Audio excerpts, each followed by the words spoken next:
इतना बड़ा ट्रक सामने से निकल गया, तुम्हें दिखाई नहीं दिया? वो हॉर्न बजा रहा था, सुना नहीं? हाँ? आप पता करने की कोशिश कर रही थी क्या?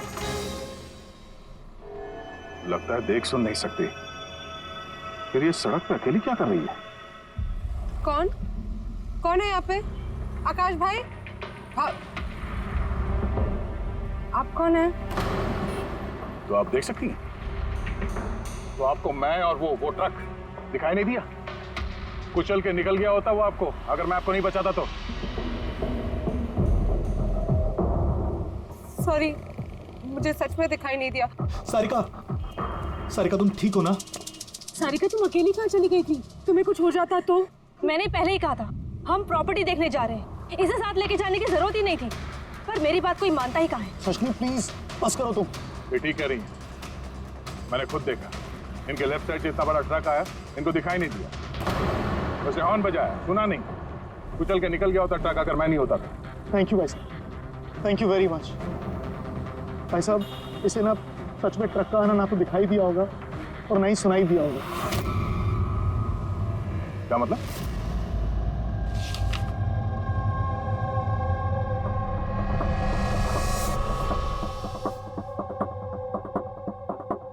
ये सब मतलब आपको सिर्फ चीजें और हर किसी का ये दाहिना हिस्सा नजर नहीं आता, सिर्फ बायां हिस्सा नजर आता है? जी सर। तो इस वक्त मैं आपके सामने खड़ा हूं तो सिर्फ आधा ही नजर आ रहा हूं? मेरा ये दाहिना हिस्सा आपको दिखाई नहीं दे रहा? नहीं सर, नहीं देख सकती। कोई मेरे कितने भी नज़दीक खड़ा हो, अगर वो मेरी बाईं तरफ खड़ा है तो ना वो मुझे सुनाई देता है ना दिखाई देता है सर। मुझे एक दिमागी बीमारी है, हेमीस्पेशियल नेग्लेक्ट।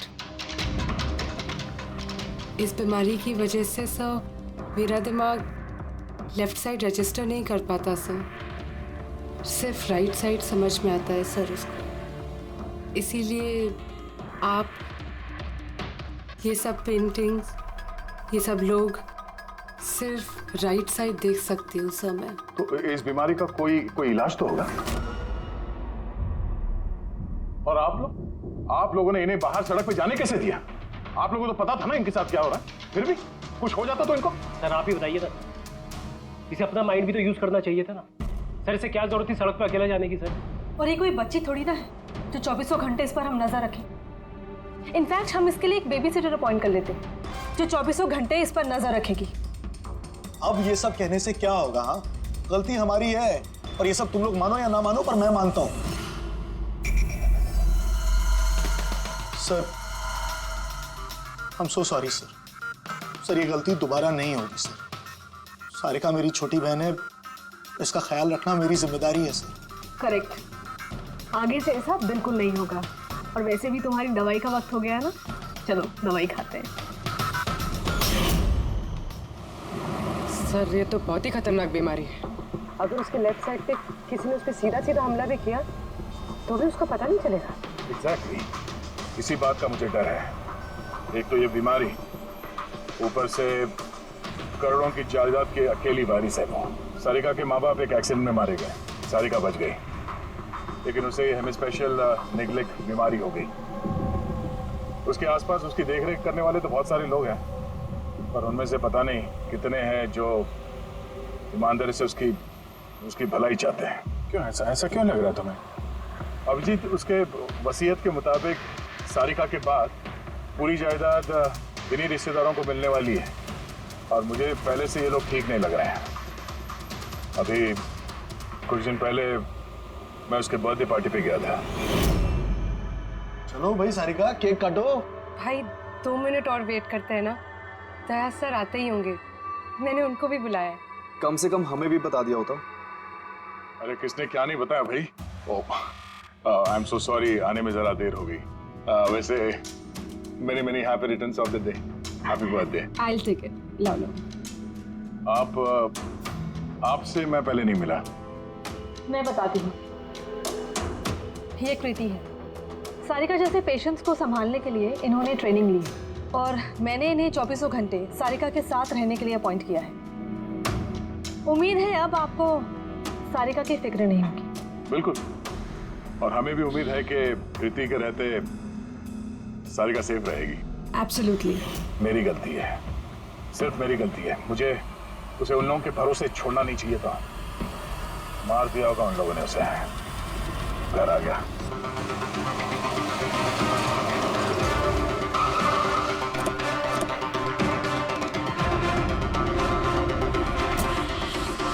कहाँ है वो? हाँ? क्या किया तुम लोगों ने उसके साथ? सर हमें नहीं पता कि क्या हुआ सर, और हमने तो कुछ भी नहीं किया सर। एक मिनट, हुआ क्या है यहाँ पे? सर ड्राइंग रूम की हालत देख के हम इतना डर गए कि सर हम अंदर गए ही नहीं। पहले ये बताओ सारिका कहाँ है? सर हमें कुछ नहीं पता सर, हमने कुछ नहीं देखा सर। हम ये सब देख के इतना घबरा गए थे कि हमने सीधा आपको फोन कर दिया। ठीक है, हम देखते हैं। पंकज, इन सबके स्टेटमेंट रिकॉर्ड करो और किसी को अंदर मत आने देना।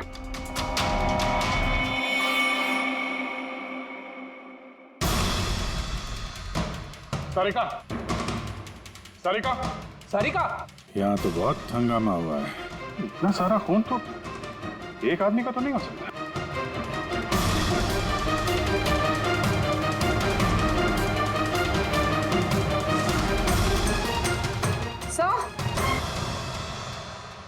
हाँ? सर ये देखिए, कोई लूट के इरादे से घुसा था, लेकिन पैसे लेके जा नहीं पाया। जिसने भी रोकने की कोशिश की उस पर हमला कर दिया। सर लाश! सारिका?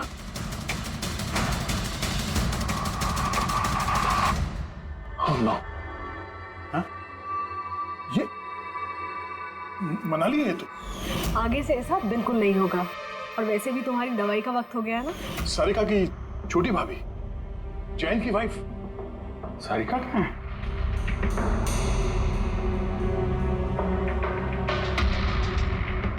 Oh no! दया! हाँ?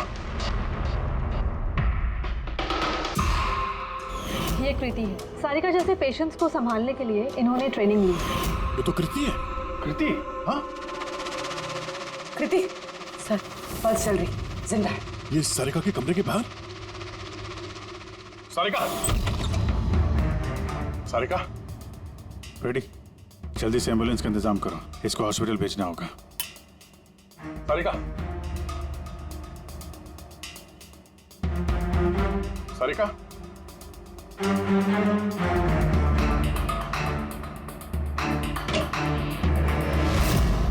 सारिका? सारिका? अभिजीत! नहीं, कुछ क्या हुआ? हाँ? Relax, relax. हम लोग सारिका, बारह। पूर्वी, संभाल के। तुम ठीक हो? बैठो यहाँ बैठो। थैंक गॉड ये मिल गई। तुम ठीक हो? सबको मार दिया, सबको मार दिया सर। एक मिनट। किसने किया ये सब? कौन था वो? दया सर, क्या हुआ था? सबको मार दिया सर। कौन? मार दिया। किसने? हाँ, किसने मारा? दया। मार दिया उसने। आई थिंक इसको भी जल्दी से हॉस्पिटल पहुंचाना चाहिए। इसकी हालत ठीक नहीं है। वही ठीक है, लगता है सदमे में। पूर्वी उठाओ इसे, उठो। यहाँ पर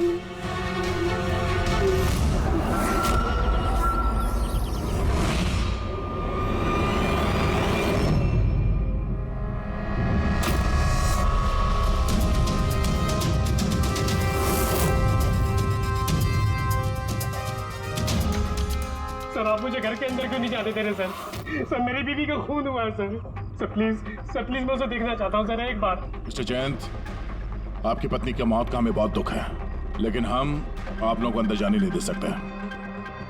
3 लोगों पे हमला हुआ है, एक की मौत हुई है, एक जख्मी है, एक सदमे में, और आप लोग कह रहे हैं कि आप लोगों को कुछ नहीं पता। हाँ? सचमुच हमें कुछ नहीं पता है सर। इनफैक्ट हम सब यहाँ पे थे ही नहीं सर। हम सब न्यू बॉम्बे में थे सर, एक पार्टी में। कैसी पार्टी? सर एक फ्रेंड की रिसेप्शन पार्टी थी। तो आप सब वहां गए थे, तो मनाली वो घर में क्यों थी? सर मनाली भी हमारे साथ ही थी। घर पर सिर्फ सारिका और कृति थे, क्योंकि सर सारिका की तबीयत खराब थी। लेकिन सर बीच पार्टी में से मनाली अचानक गायब कैसे हो गई, हमें भी कोई आइडिया नहीं है सर। सर हाँ पूर्वी, सर ये देखिए, इनके नाखूनों में और इनकी बॉडी पे काफी सारे बाल के टुकड़े मिले। सर ये कांच के टुकड़े देखिए सर, काफी मोटे हैं। ऐसा लग रहा है कि किसी के चश्मे का है।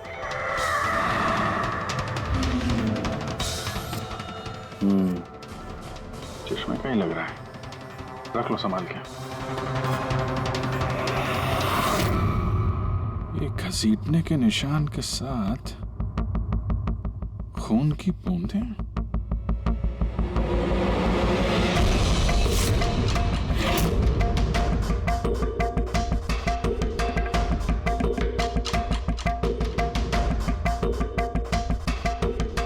यहाँ पे इतना सारा खून,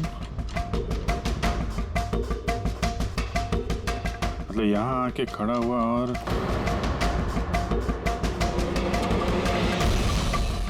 बाइक का निशान। कोई जख्मी हालत में यहाँ पे आया और बाइक पे सवार होके यहाँ से निकल गया। एक बात बताइए, आप में से बाइक किसके पास है? बाइक नहीं सर, बाइक तो किसी के पास नहीं है। हम सबके पास खुद की पर्सनल कार्स है सर। इस घर में टोटल 5 कार्स हैं। पर अभिजीत ये क्यों पूछ रहा है? क्योंकि कोई बहुत ही जख्मी हालत में बाइक पे सवार होकर यहाँ से गया है और मुझे पूरा यकीन है कि खूनी वही है। आई थिंक इसका जवाब सारिका दे पाएगी, एक बार वो होश में तो आ जाए। बाय द वे, आप में से किसी को कहीं कोई चोट वोट तो नहीं लगी है? चोट हमें? सर आपके कहने का मतलब क्या है? हमें की चोट लगेगी? आप हम पर शक कर रहे हैं? जब तक ये केस सॉल्व नहीं हो जाता हम सब पे शक करते हैं, और अगर आप लोग हमारे साथ कोऑपरेट नहीं करेंगे तो हमारा शक और बढ़ जाएगा। हाँ, इसलिए प्लीज कोऑपरेट।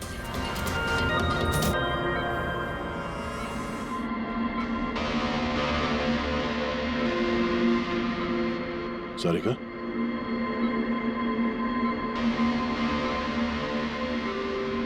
सारिका आप ठीक हो? अभिजीत, सारिका दया सर, तुम ठीक हो? सब मनाली भाभी और कृति सर। कृति ठीक है पर मनाली, उसकी मौत हो गई। संभाल के कृति।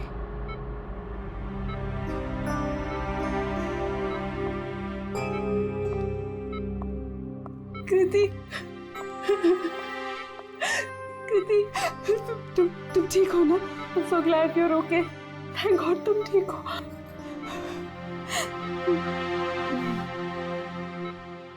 सारिका, कल एग्जैक्टली क्या हुआ था आप बता सकती हैं?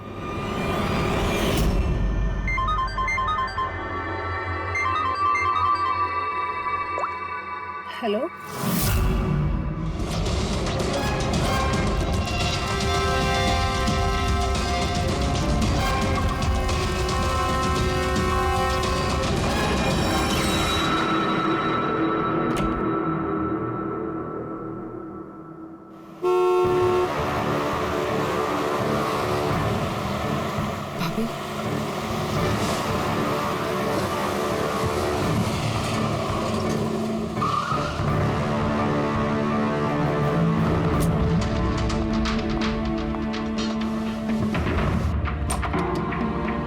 सारिका,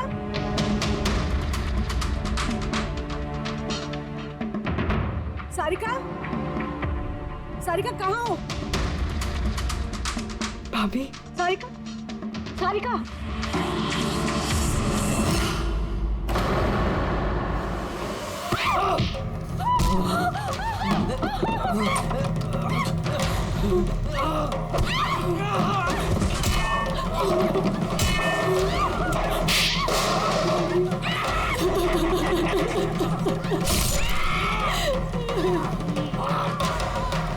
भाभी, कृति,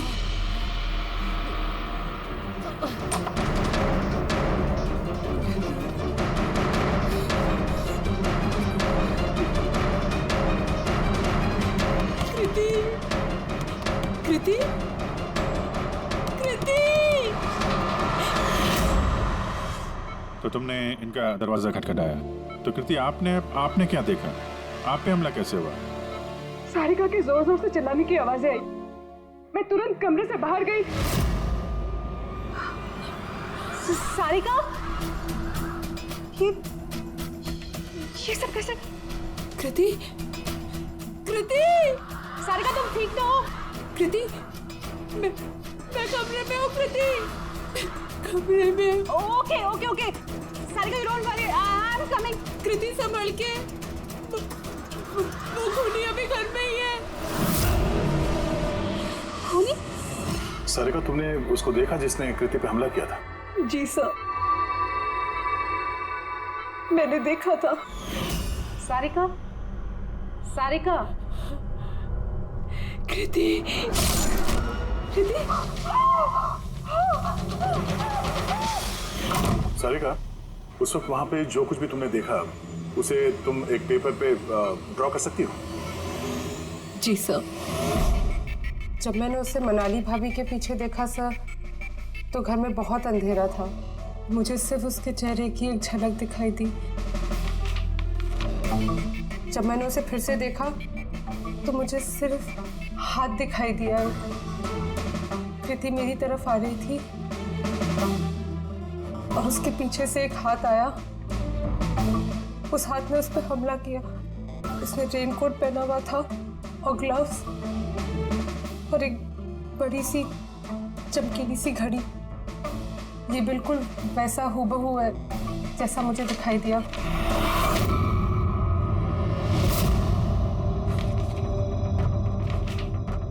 आई होप इन अधूरी तस्वीरों से आप लोगों की कुछ मदद हो सके। फिक्र मत करो, ये अधूरी तस्वीर हम पूरी करेंगे।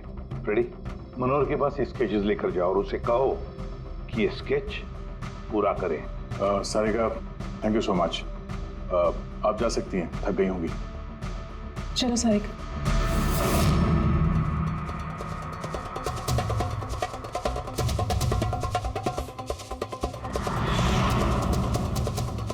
इस आदमी को पहले तो कभी नहीं देखा सर।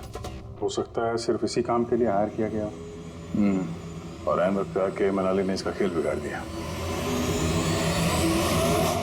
ध्यान से देखो इस स्केच को।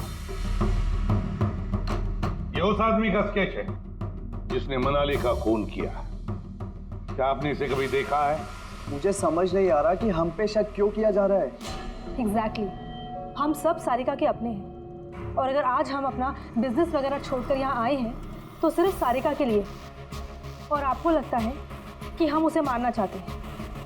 सर, जिसकी जान गई वो मेरी बीवी थी सर, और सारिका मेरी बहन की तरह।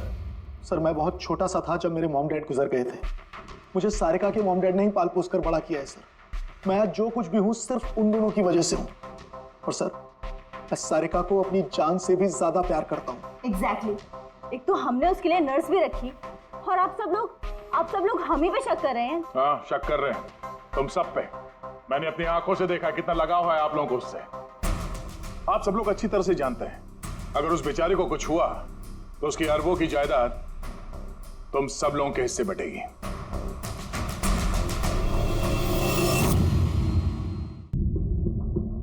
सारिका को छोड़कर आप लोग किसी पार्टी में चले जाते हैं। वहां पर मनाली किसी की बातें सुनती है कि कोई कातिल सारिका को मारने जा रहा है। वो किसी को भी कुछ नहीं बताती, अब खुद सारिका को आगाह करती है और वहां चले जाती है जहां पर कातिल मनाली को मार डालता है। और अगर उसने पार्टी में ये बात सुनी तो आप में से भी कोई हो सकता है ना? नहीं? ठीक है, जा सकते हो तुम लोग, लेकिन एक बात अच्छी तरह से याद रखना, हमारी कड़ी नजर है तुम लोगों पर। अभिजीत, दया, इस सारिका ने बताया कि मनाली ने उसे फोन किया था कि वो पुलिस लेकर उसके घर पहुंच रही है। एग्जैक्टली सर, पर उसने ना हमें कांटेक्ट किया ना ही पुलिस को बुलाया। हो सकता है कोई उसका पीछा कर रहा हो, इसलिए वो डरी हुई हो। एक काम करते हैं पंकज, पूर्वी, उस पार्टी में जितने भी लोग आए थे उन सबके नाम और सेल नंबर्स निकाल दो और पता लगा उस रात मनाली के घर के आसपास उनमें से किसका फोन एक्टिव था। सर। हाँ, सर उस रात वहाँ 250 लोग थे, लेकिन सर एक नंबर है ईशान। उस रात वो पार्टी में था और वहाँ से सारिका के घर की तरफ निकला जब मनाली पार्टी छोड़ के गई थी। फोन वहीं बंद हो गया सारिका के घर पे। सर एक और काफी अजीब बात है, मनाली का फोन उस रात सारिका विला गया ही नहीं, बल्कि वहाँ से सीधा बांद्रा गया, कोहात ग्राउंड्स, और उसके बाद से स्विच ऑफ है। मनाली का सेल फोन तो उसके पास ही था क्राइम सीन पे।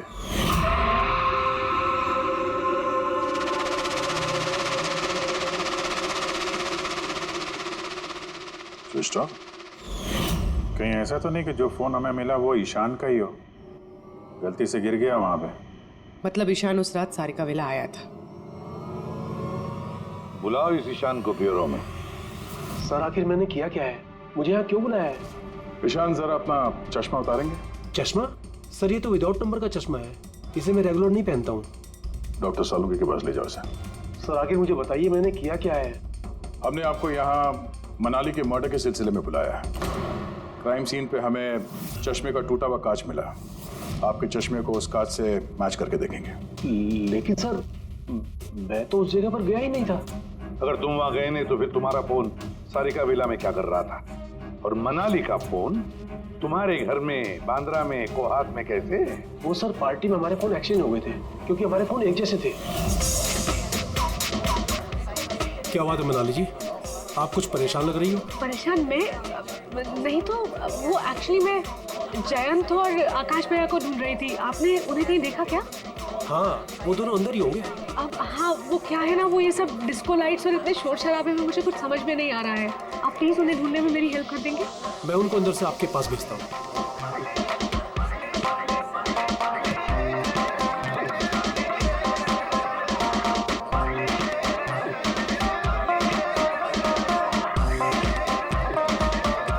मनाली, ईशान तुम तो कह रहे थे मनाली यहाँ ढूंढ रही है हमें, कहाँ है मनाली? अरे अभी तो यहीं थी मनाली, पता नहीं कहाँ चली गई। हाँ सर, मेरा फोन स्विच ऑफ था, इसलिए मैं मनाली को बता नहीं पाया। इसलिए मनाली पुलिस को फोन नहीं कर सकी। सर मेरा यकीन कीजिए, मैंने खून नहीं किया है। खूनी नहीं, खूनी के साथी तो हो सकते हो जो उस वक्त वहां पार्टी में मौजूद था। तूने पार्टी में मनाली की सारी बातें सुन ली और जैसे मनाली सारिका के घर गई तुमने मनाली का पीछा किया। किसी भी जरिए तूने मनाली का फोन बांद्रा में, कोहात में भेज दिया और वहां पर मिले चश्मे के कांच के टुकड़े हमें शक है वो तुम्हारे हैं, तुम्हारे चश्मे के। वो रिपोर्ट तो हमें मिल ही जाएगा हमारे फोरेंसिक लैब से। ईशान, ईशान, सिर्फ ईशान के पास कोई वजह नहीं है, बाकी सभी लोगों के पास कोई ना कोई वजह है सारिका को मारने की। दिया और अभय, इन दोनों को तो पैसों की सख्त जरूरत थी, तो हो सकता है इन दोनों ने किया हो। लेकिन और तो और इन सब के पास एलिबाई है कि वो रिसेप्शन के पार्टी में थे। सर ये सब उस रिसेप्शन पार्टी में मौजूद थे, लेकिन किसी एक ने खूनी को फोन पे सारिका विला जाने के लिए कहा लेफ्ट से, ताकि सारिका को कुछ पता न चले। फिर सारिका को मारे, कृति को मारे और इस सब को लूट की शक्ल देख के वहां से निकल जाए। लेकिन ये सब मनाली ने सुना और वो सारिका को बचाने के लिए वहां बंगलों में आई, लेकिन अपनी जान गंवा बैठी। लेकिन मरने से पहले उसने खूनी को घायल कर दिया। खूनी जाते जाते कृति पे हमला करता है, लूट का माल और सारिका को वहीं छोड़ के बाइक पे सवार होकर वहां से निकल जाता है। एक बार, सिर्फ एक बार इस खूनी के बारे में कुछ भी पता चल जाए ना, कुछ भी, तो समझ लो ये मास्टरमाइंड हमारे हाथ में है। सर खूनी के बाइक के टायर के निशान, आसपास पड़े हुए खून के धब्बे सब चेक किए सर, लेकिन कुछ पता नहीं चला। सर लगता है कि खूनी का कोई पास रिकॉर्ड नहीं है सर। तो इसका मतलब है ये खूनी कोई पेशेवर मुजरिम नहीं है। सर मनाली के नाखूनों से और कपड़ों से जो बाल मिले हैं, साड़ों के सर उनका टेस्ट कर रहे हैं, शायद कुछ पता चल जाए।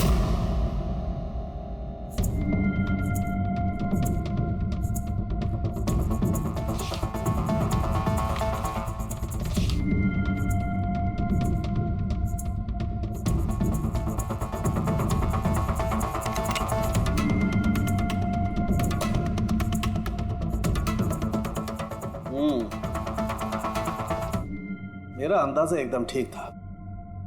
अब सिर्फ डीएनए रिपोर्ट का इंतजार करते हैं। हाँ समझ गया। बॉस, एक बात पक्की है कि ईशान खूनी नहीं है, क्योंकि क्राइम स्पॉट से ये जो चश्मे के लेंस के टूटे हुए टुकड़े मिले हैं, ये ईशान के चश्मे से मैच नहीं करते। एक तो ईशान के चश्मे का पावर 0 है, और दूसरा ये ईशान का जो चश्मा है इसके लेंसेज एकदम नॉर्मल है, जबकि ये लेंस फोटोक्रोमेटिक, मतलब रोशनी के साथ रंग बदलने वाला। अच्छा, वो जो खून मिला था बाइक के टायर मार्क्स के पास, वो खूनी का है? हाँ, वो खून खूनी का ही है, जिसकी उम्र 25 से 30 साल के बीच की है।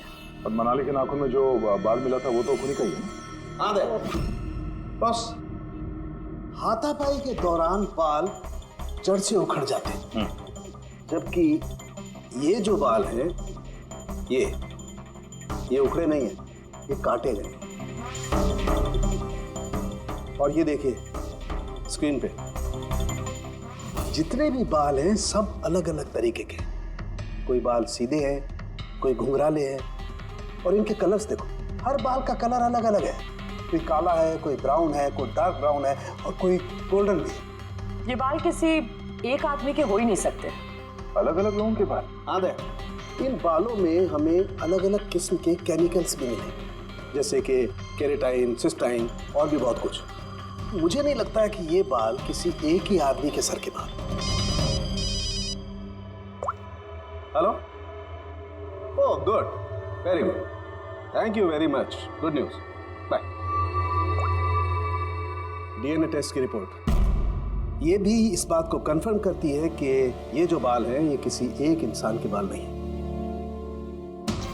जिस आदमी के कपड़ों पर इस तरह के बाल होते हैं, अलग अलग लोगों के कटे हुए बाल, वो आदमी किसी बड़े सलून में काम करता है, हेयर स्टाइलिस्ट का।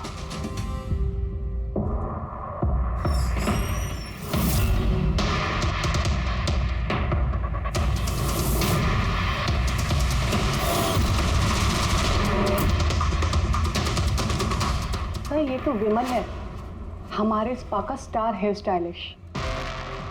सर यहाँ पे जो भी आता है ना, वो इसी से हेयर स्टाइल बनवाना चाहता है। मगर सर ये कुछ दिनों से ना पैसों की वजह से काफी परेशान था।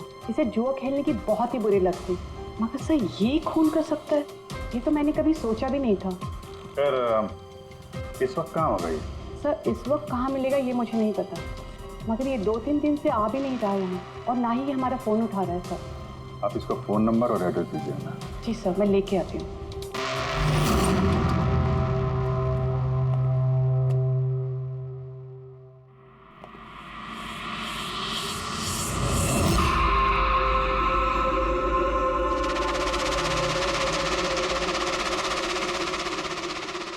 ओह नो,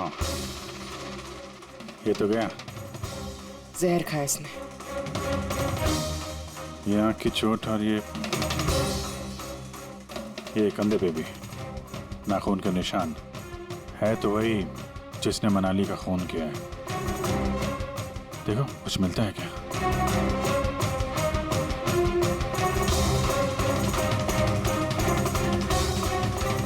सर मैंने विमल की बाइक चेक कर ली सर, उसके हैंडल पर सूखा हुआ खून और कीचड़ लगा हुआ है। आई एम श्योर सर ये सारिका विला के बैकयार्ड से ही आया होगा।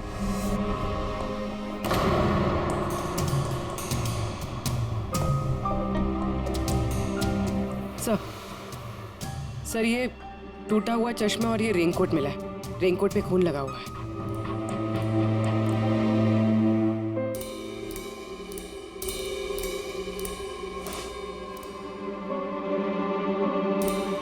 ये देखा, बाएं हाथ में घड़ी। हाँ तो सर अगर विमल बाएं हाथ में घड़ी पहनता था तो सारिका ने दाएं हाथ में घड़ी कैसे देखी? साथ पार्टी में मनाली ने किसी को सारिका के खून करने का प्लान बनाते हुए सुन लिया, तो मनाली ने ईशान से मदद मांगी। उससे कहा कि जयंत और आकाश को वहां भेज दे। इसका मतलब है आकाश और जैन दोनों निर्दोष है। अब बचे ये 3, रजनी, अभय और दिया। वो मास्टरमाइंड खून का इन तीनों में से कोई एक है। लेकिन सर उस कॉल पर दूसरी तरफ कौन था? सर विमल हो सकता है। नहीं सर, मैंने विमल के फोन रिकॉर्ड चेक किए। उस रात इनमें से किसी ने भी विमल को फोन नहीं किया। तो फिर कौन हो सकता है दूसरी तरफ? लैंडलाइन? सारिका के घर का लैंडलाइन सर? हाँ, हो सकता है। रेडी पंकज, जरा पता करो 11 बजे के आसपास सारिका के लैंडलाइन में किसी ने फोन किया था क्या? और सर सारिका के मुताबिक खूनी ने राइट हैंड पे घड़ी पहनी थी, जबकि विमल के बाएं हाथ पे घड़ी थी। और उसने बोला था कि खूनी ने जो रेनकोट पहना था वो ब्लू कलर का था, जबकि जो रेनकोट हमें विमल के घर से मिला वो काला था। हो सकता है सारिका से कोई गलती हो गई हो, ठीक से देखा ना उसने। सर उस रात 11 बजे सारिका विला में किसी का फोन आया था। किसने फोन किया था? क्या ये सच है कि इस सब के पीछे मेरे किसी अपने का हाथ है? जरा इंतजार कीजिए, सब पता चल जाएगा। सर आप लोग फिर से तलाशी क्यों ले रहे हैं? एक बार तलाशी ले चुके हैं ना आप लोग। उस वक्त सुराग इकट्ठे किए थे और आज केस क्लोज करना है। थोड़ा धीरज रखिए, अभी सारा मामला साफ हो जाएगा। मिल गया। पर ये तो वही रेनकोट है जो उस दिन खूनी ने पहना था। ये यहाँ कैसे है? बताता हूँ। तुमने कहा था कि मनाली भाग के तुम्हें यहाँ बचाने के लिए आई थी, क्योंकि उसने वहां पे किसी को तुम्हारी खून की साजिश रचते हुए सुन लिया था।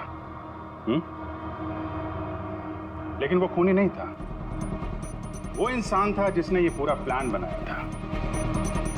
और जिससे उसने फोन पे बात की, खूनी वो भी नहीं था, कोई और था जो उस वक्त तुम्हारे साथ यहाँ इस घर में मौजूद था। घर पे? उस वक्त मेरे साथ? प्रीति, करेक्ट? ये सब प्लान था। खूनी कार छोड़ के घर के अंदर घुसता है, मगर गड़बड़ तब हुई जब उसने मनाली को मारा, सारिका समझ के। मनाली की तो मौत हो गई, पर मरने से पहले उसने खूनी को इतना घायल कर दिया कि खूनी यहाँ पर सारिका को मारने के लिए रुका ही नहीं, भाग गया। सर एक मिनट, अगर खूनी भाग गया तो फिर कृति पर हमला किसने किया? क्योंकि सारिका ने अपनी आंखों से कृति पर हमला होते हुए देखा था। हाँ मैंने देखा था, वो हाथ आया और उसने कृति पे हमला किया। हमला तो हुआ है, मगर किया किसने?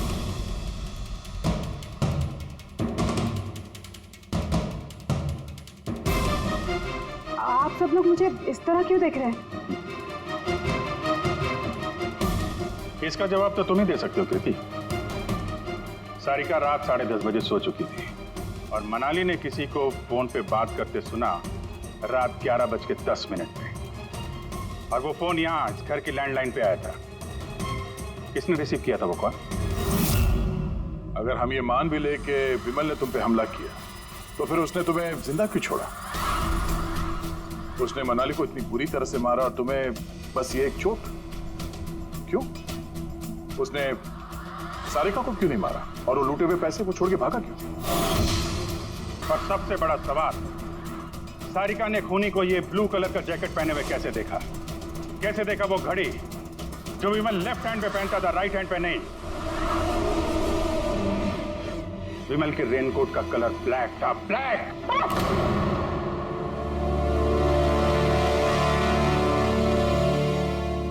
सही पहचाना आप लोगों ने। वो हमला मैंने खुद किया था।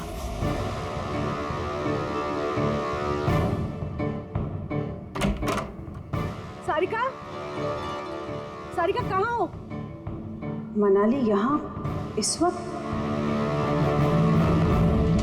सारिका,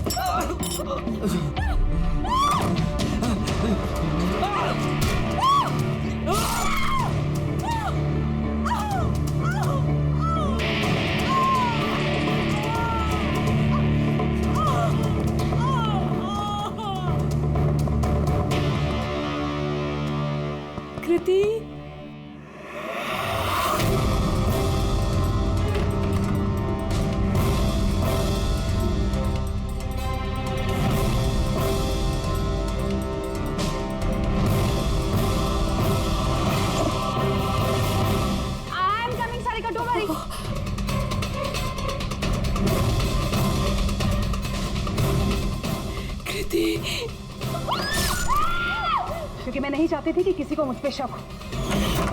अब जब तुमने इतना सब कुछ बता दिया तो उस मास्टरमाइंड का नाम भी बता दो। हाँ?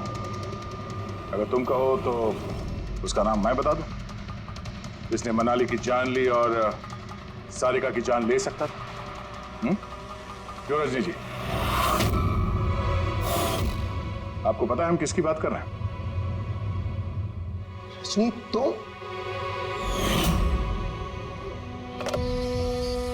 हेलो, किलर शार्प 11:30 बजे पहुंच जाएगा। सारिका का काम तमाम किसी भी कीमत पर हो जाना चाहिए। वो मेरा बाकी का पैसा, तुम्हें तुम्हारे पैसे मिल जाएंगे। ओके।